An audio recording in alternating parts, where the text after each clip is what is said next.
semiótica. O que você pensa quando ouve essa palavra? Você já parou para pensar que constantemente o nosso cérebro, ele organiza informações para que nós possamos interpretar as coisas que estão ao nosso redor?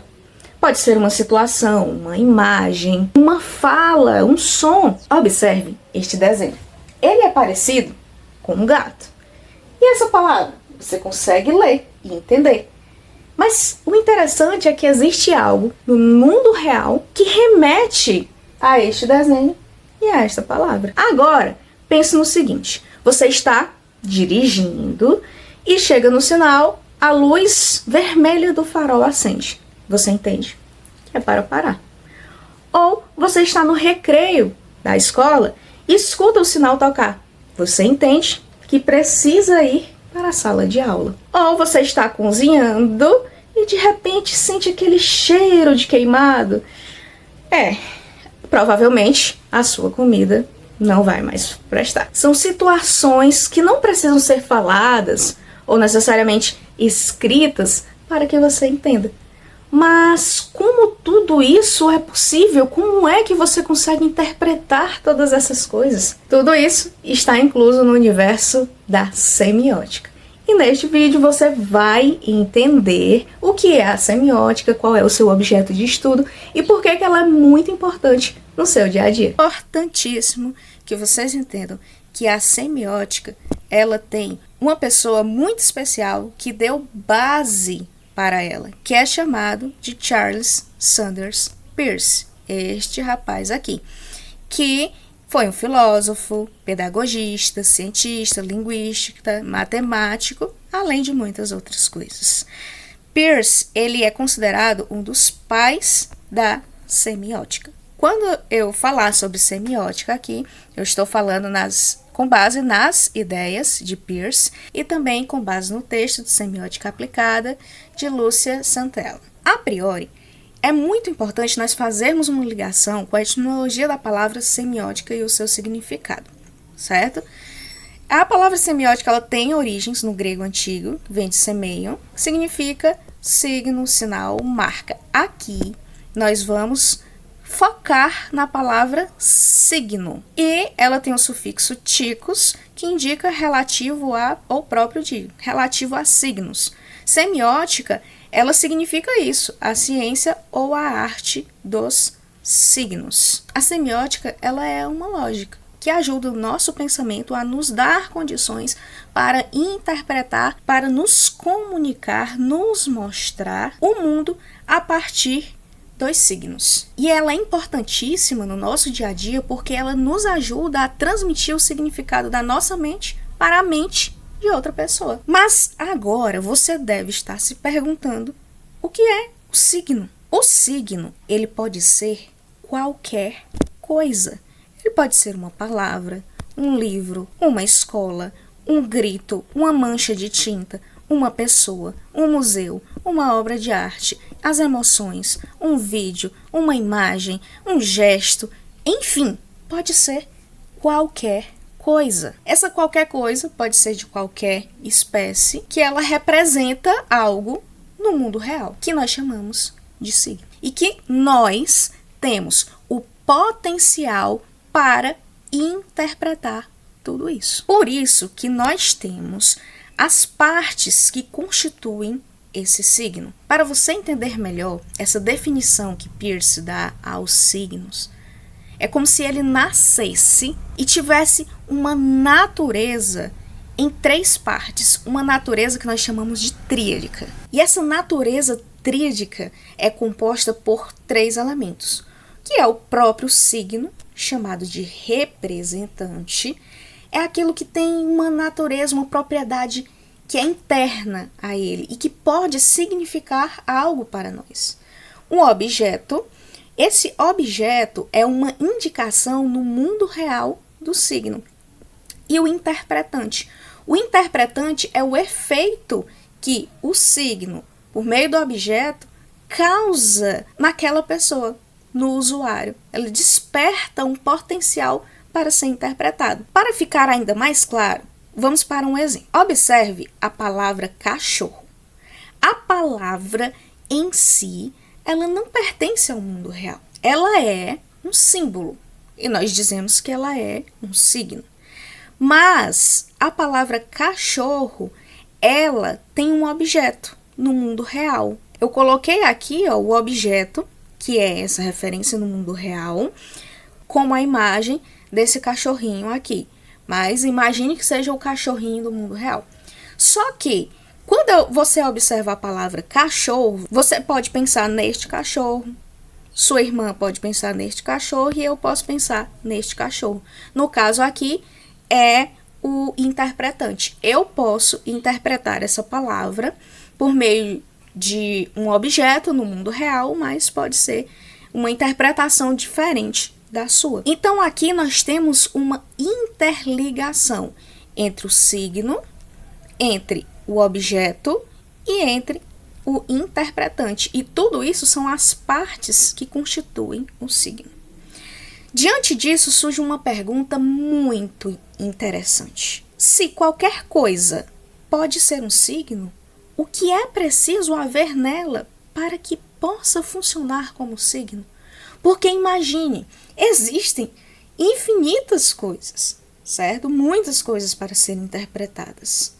E todas elas possuem características, propriedades diferentes uma das outras. Então é necessário que haja algo, alguma propriedade ou propriedades que digam que essas coisas são signos. Daí Peirce fala sobre as propriedades dos signos. Essas propriedades são a qualidade, a existência e a lei. E o mais interessante dessa teoria de Peirce é o seguinte, que ele fala que quando nós pensamos, nós temos uma percepção, e essa percepção da nossa mente é como se fosse a nossa forma de interpretar e organizar as ideias na nossa mente. E essa interpretação, ela é dividida em 3 categorias. Essas 3 categorias são chamadas de primeiridade, de secundidade e terceiridade. Ele divide nesses 3 níveis. Esses 3 níveis, eles são essenciais para nós entendermos a qualidade, a existência e a lei. Essa primeiridade são todas aquelas, vamos dizer, né, para entendermos melhor e simplificar, que são a organização do nosso pensamento com respeito às primeiras impressões que nós temos, às reflexões, ao primeiro contato que nós temos com algo. Pode ser a habilidade, a qualidade, sentimento, liberdade, enfim. Sabe quando você fecha os seus olhos e você sente um cheiro de algo, você está sentindo aquela sensação, é como você sente, é chamado de primeiridade. E daí vem a primeira propriedade dos signos, que é a qualidade. Para entendermos o que é essa qualidade, pense na cor azul claro. Mas eu só quero que você pense na cor, nela mesmo, na cor pura. Mas você percebeu que quando eu falei pense na cor azul claro, automaticamente você faz uma associação com algo do mundo real, que pode ser o céu, a roupa de um bebê, o mar. Por quê? Porque essa propriedade, que é a qualidade que vem do mundo ali, do primeiro contato, da associação, ela representa algo no mundo real. E depois ele fala sobre a secundidade, outro grupo de percepções mentais que nós temos. Essa secundidade já são aquelas coisas que elas existem, que elas interagem conosco.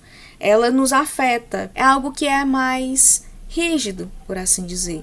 É algo que tem uma ação e uma reação. Aqui e agora, você tem uma surpresa, você tem um conflito. É um fato real, um contato, uma resistência. Que dá a ideia de existência, que é a outra propriedade do signo. Vamos imaginar agora que você tropeça. Quando você tropeça em alguma coisa, automaticamente você sente um conflito. Você tem uma reação àquela ação de tropeçar. Então, isso é existência. Agora, eu quero que você imagine nós mesmos como seres humanos. Nós, seres humanos, existimos. E nós, seres humanos, temos a capacidade interpretativa de interpretar o outro.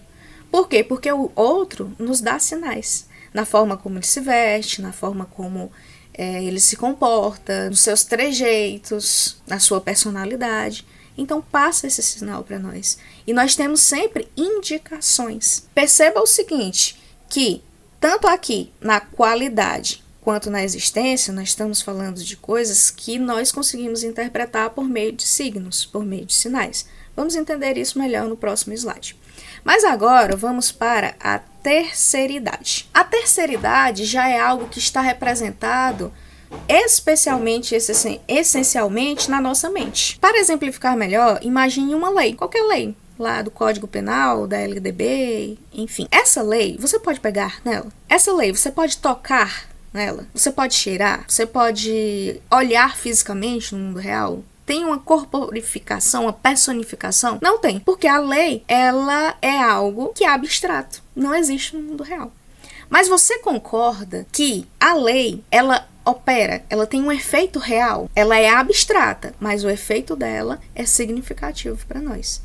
E essa terceira qualidade da lei, ela tem esse sentido de simbolizar, de sugerir algo, para que nós consigamos interpretar. Um dos maiores exemplos de lei que nós temos são as palavras. As palavras, você imaginar qualquer palavra, ela está dentro ali de uma organização, ela está dentro de um grupo de palavras e que elas significam algo. Mas tudo isso daqui, elas têm uma relação com o objeto. Objeto que nós vimos aqui que pertence ao mundo real. E essa relação, ela tem nome. Então, imagine o seguinte, você tem um signo e nele predomina a propriedade da qualidade. Essa propriedade, ela tem uma relação direta com o objeto e é chamada de ícone. A relação é chamada de ícone. Agora, pense em outro objeto que tenha a predominância, que tenha como fundamento a propriedade da existência. A propriedade da existência, ela tem uma relação com o objeto que é chamada de índice. Agora pense em outro signo, que tem como fundamento principal a lei, que tem uma relação com o objeto, e essa relação com o objeto é chamado de símbolo. Só lembrando o seguinte, vamos abrir um parêntese, que um signo, ele não necessariamente precisa ter apenas uma dessas propriedades, certo? Ele pode ter um fundamento, uma qualidade, uma propriedade predominante, por exemplo, a qualidade, mas ela não exclui dele ter a existência e não exclui dele ter lei. Pode ter uma propriedade predominante, mas uma não exclui a outra. Então agora você já sabe que os signos, eles possuem essas propriedades da qualidade, existência, a lei, que a qualidade representa, a secundidade indica e a terceiridade sugere. Por que é importante guardar isso na mente? Porque vai nos ajudar a entender que o ícone, o índice e o símbolo, eles servem como se fossem os tipos dos signos. E o que seria o ícone?